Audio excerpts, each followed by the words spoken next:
Di kota Sufa, tinggallah seorang pemuda bernama Zahid. Ia hidup pada zaman Rasulullah Shallallahu Alaihi Wasallam. Setiap hari tinggal di Masjid Madinah. Zahid memang bukan pemuda tampan. Di usianya yang ke-35, ia belum juga menikah. Lalu seperti apakah kisahnya, sahabat beriman? Suatu hari ketika Zahid sedang mengasah pedangnya, tiba-tiba Rasulullah datang dan mengucapkan salam kepadanya. Zahid terkejut dan menjawabnya dengan gugup, "Wahai saudaraku Zahid, selama ini engkau tampak sendiri saja." Sapa Rasulullah Shallallahu Alaihi Wasallam. "Allah bersamaku, wahai Rasulullah," jawab Zahid. "Maksudku, mengapa selama ini engkau masih lajang? Apakah tak ada dalam benakmu keinginan untuk menikah?" Tanya beliau lagi. Zahid pun menjawab, "Wahai Rasulullah, aku ini lelaki yang tak punya pekerjaan tetap. Apalagi wajahku sangat tak memenuhi syarat. Siapa wanita yang mau denganku? Mudah saja kalau kau mau," kata Rasulullah menimpali. Zahid hanya termangu. Tak lama kemudian Rasulullah memerintahkan pembantunya untuk membuat surat lamaran untuk melamar wanita bersama Zulfa binti Sa'id. Ia anak bangsawan Madinah yang terkenal kaya raya dan cantik jelita. Surat itu pun diberikan kepada Zahid untuk kemudian diserahkan kepada Sa'id. Setiba di sana ternyata Sa'id tengah menerima tamu. Maka usai mengucapkan salam, Zahid menyerahkan surat tersebut tanpa masuk ke dalam rumah.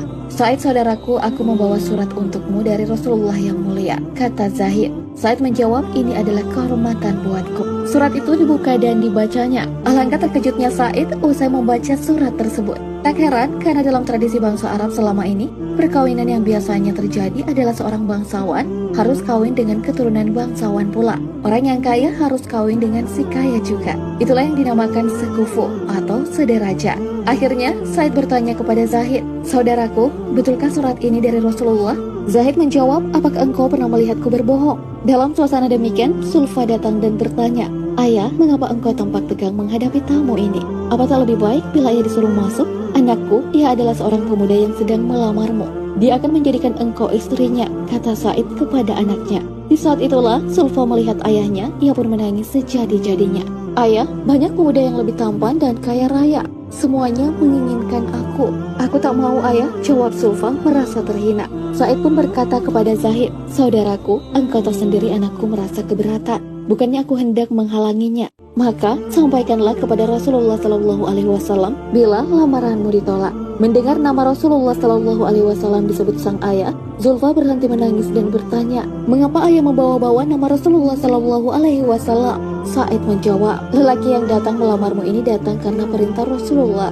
Serta-merta Zulfa mengucap istighfar berulang kali dan menyesali kelancangan perbuatannya itu.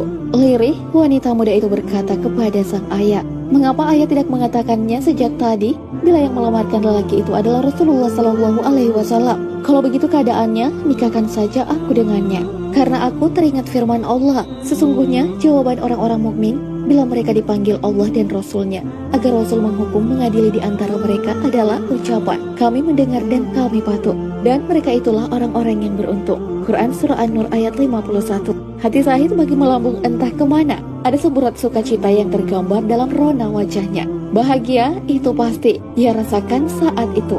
Setiba di masjid ia bersujud syukur. Rasul yang mulia tersenyum melihat gerak-gerik Zahid yang berbeda dari biasanya. "Bagaimana Zahid?" tanya Rasulullah. "Alhamdulillah diterima wahai Rasulullah," jawab Zahid. "Sudah ada persiapan?" tanya Rasulullah lagi. Zahid menundukkan kepala sambil berkata, "Rasulullah, aku tidak memiliki apa-apa." Rasulullah pun menyuruhnya pergi ke rumah Abu Bakar, Utsman dan Abdurrahman bin Auf.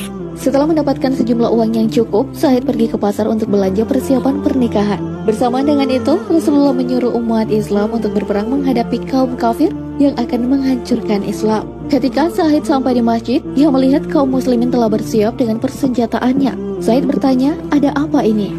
Sahabat menjawab, "Zahid, hari ini orang kafir akan menghancurkan kita. Apakah engkau tidak mengetahuinya?" Zahid pun beristighfar beberapa kali sambil berkata, "Wah, kalau begitu aku lebih baik menjual perlengkapan perkawinan ini dan aku akan membeli kuda terbaik. Tetapi Zahid, malam nanti adalah bulan madumu. Apakah engkau akan pergi juga?" kata para sahabat menasihati. Lalu Zahid menyitir ayat, "Jika bapak-bapak, anak-anak, saudara-saudara, istri-istri kaum keluargamu, harta kekayaan yang kamu usahakan, perniagaan yang kamu khawatiri kerugiannya, dan rumah-rumah tempat tinggal yang kamu sukai adalah lebih kamu cintai daripada Allah dan Rasul-Nya dari berjihad di jalannya, maka tunggulah sampai Allah mendatangkan keputusannya. Dan Allah tidak memberi petunjuk kepada orang-orang fasik. Quran Surah At-Taubah ayat 24. Akhirnya, Zahid melangkah ke medan pertempuran sampai ia gugur. Dan Rasulullah berkata, hari ini Zahid sedang berbulan madu dengan bidadari yang lebih cantik daripada Zulfa. Lalu Rasulullah membacakan surah Al-Imran ayat 169 hingga 170. Janganlah kamu mengira bahwa orang-orang yang gugur di jalan Allah itu mati. Sebenarnya mereka itu hidup di sisi Rabb-Nya dengan mendapat rezeki.